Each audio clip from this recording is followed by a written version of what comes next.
Bon les amis, l'heure est grave. Je suis vraiment désolée de commencer cette vidéo de cette manière un peu triste, mais ça fait une semaine qu'on voit un chien qui est tout seul, attaché en plein cagnard avec ni eau ni nourriture. Donc on a décidé de lui porter à boire et à manger.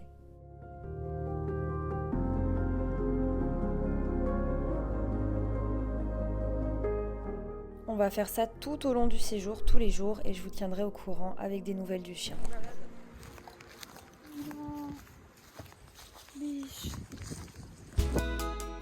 Bon, après cette mauvaise nouvelle, on décide d'aller faire quelques ados sur la plage juste en bas pour se remonter un petit peu le moral. Alors je suis désolée, mais dans cette vidéo, il va y avoir que des bestioles. Franchement, on a croisé de ces trucs. Voilà, je prends la douche tranquille et je vois un fucking scolopendre. Faut savoir que ça pique sa race quand même, donc on décide de le foutre dehors. Puis nul tout. Oh ouais, putain, pourquoi j'ai fait ça? Voilà.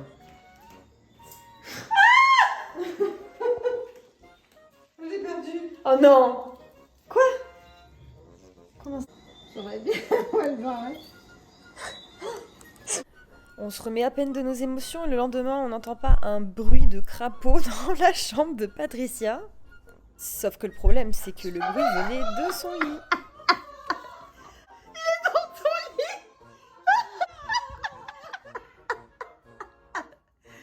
Oh mon dieu. Un crapaud. Ah non, y a rien. Bon, alors que je vous explique, on n'a jamais rien trouvé, mais on a bien entendu un bruit de crapaud et ça a continué pendant quelques jours en plus, donc je pense qu'il était bien caché.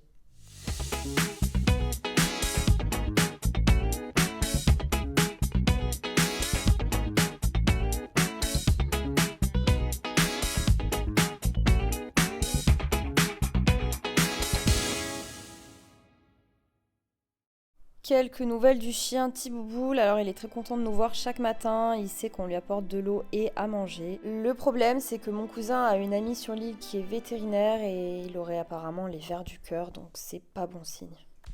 Après cette nouvelle, on était quand même vachement retournés, donc on s'est dit qu'on allait visiter un petit peu l'île et essayer de réfléchir à trouver une solution.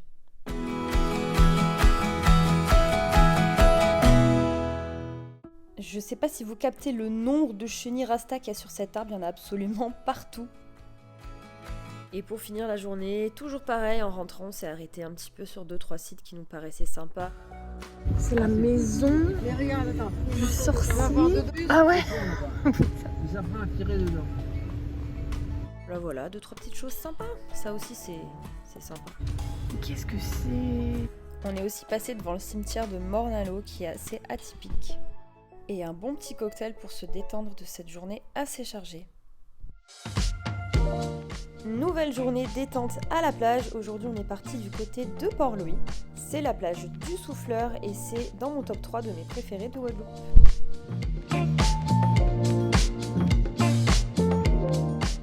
On est aussi tombé sur ce cimetière juste à côté de la plage avec ses tombes ornées de coquillages.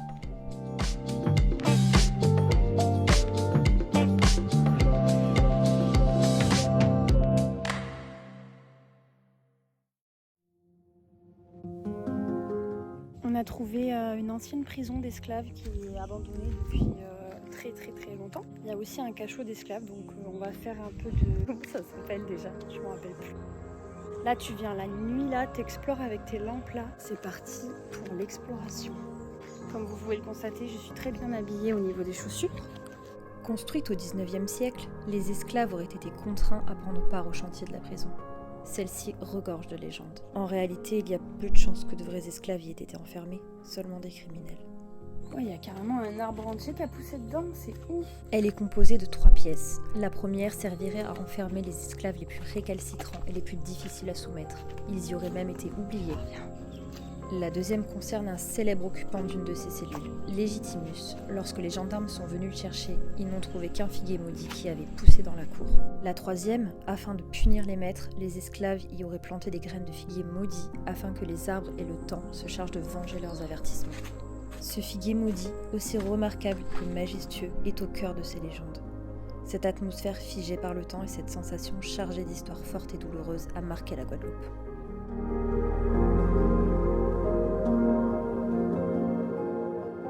Allez, vas-y!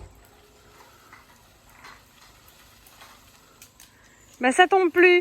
Ah, là. On ramasse les mangues.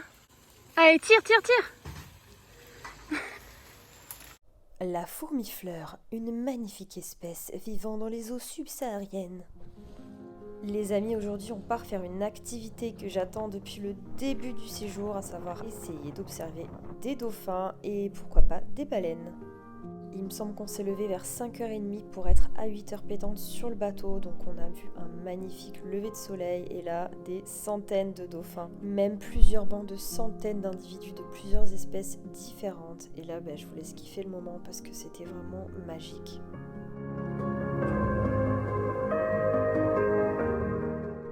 Il y avait des jeunes, des moins jeunes. Apparemment, ils étaient soit en train de chasser, soit en train de s'amuser, mais c'est vrai que même si on les suivait à bonne distance avec le bateau, ils n'arrêtaient pas de se rapprocher comme pour jouer avec nous.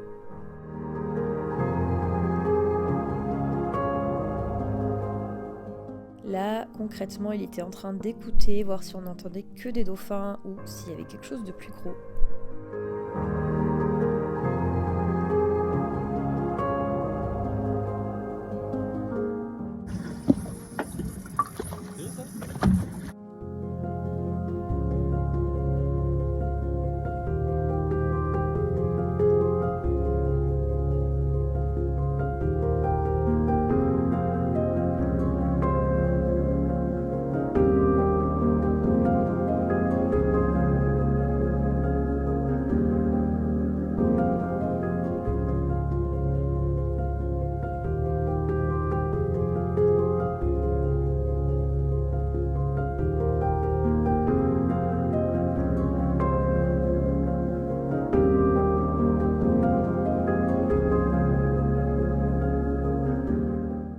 On n'attendait plus que les baleines et il commence à entendre quelque chose. Alors on cherche.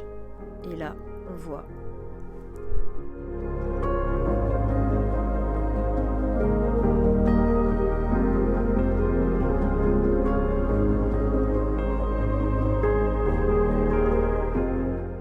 Incroyable. Une mère cachalot et son bébé. Apparemment, il était en train de téter sa mère selon le guide et les mouvements qu'il faisait. C'était juste incroyable. J'aurais jamais pensé voir ça une fois dans ma vie et vraiment, c'était magique. Honnêtement, je regrette pas d'avoir attendu plusieurs heures en plein cagnard.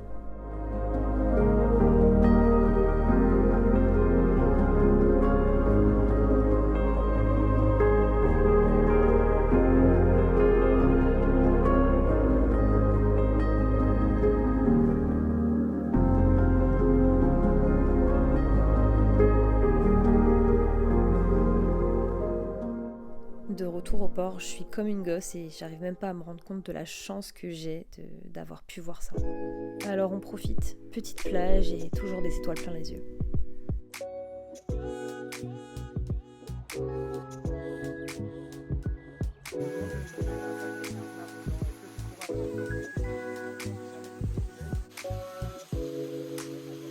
Bon, j'espère que cette journée vous a plu. Nous, on se fait un petit marché nocturne tranquillou. Oh Matt, la taille de l'avocat, écoute-moi bien, c'est le meilleur que j'ai mangé de toute ma vie. Non mais montre-moi le du doigt.